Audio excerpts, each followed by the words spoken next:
That in Spanish is Donald Trump's attempt at grabbing the Latino vote that has historically been a stronghold for Democrats. But a Gallup News poll shows that stronghold is slowly slipping, hitting a new 20-year low among voters. One of those voters is 38-year-old Catherine Zavala, a daughter of Mexican immigrants who was raised in a Democrat household and is now conservative-leaning. I think what happened with my parents' generation is they felt loyal to their parents. But as she watches her 18-year-old daughter host her own political podcast, Catherine says she's not thinking about her ancestors when heading to the polls. A lot of first generation like myself, now having children, am I going to vote for someone I don't know?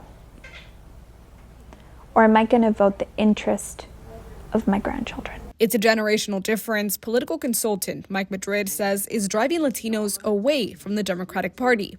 Third and fourth generation primarily, and view themselves as typical Americans far more than they do as somebody from another country, because they're not from another country.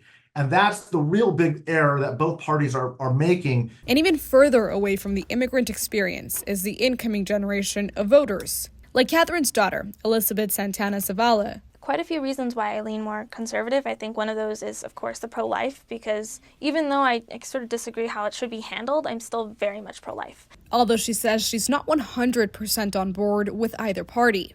Before, we used to be enamored with these parties that we used to follow them and go to battle for, but now we're kind of seeing them let us down in so many different ways. So I think right now, currently going forward, I think we're going to see a lot stronger center.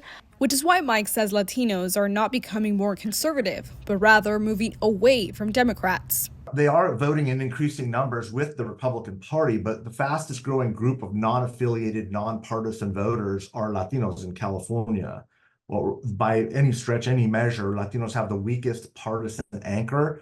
As for Catherine, she expects more people to make the switch to the Republican Party like she did. It's self-preservation. I think that's what it is right now, economically speaking.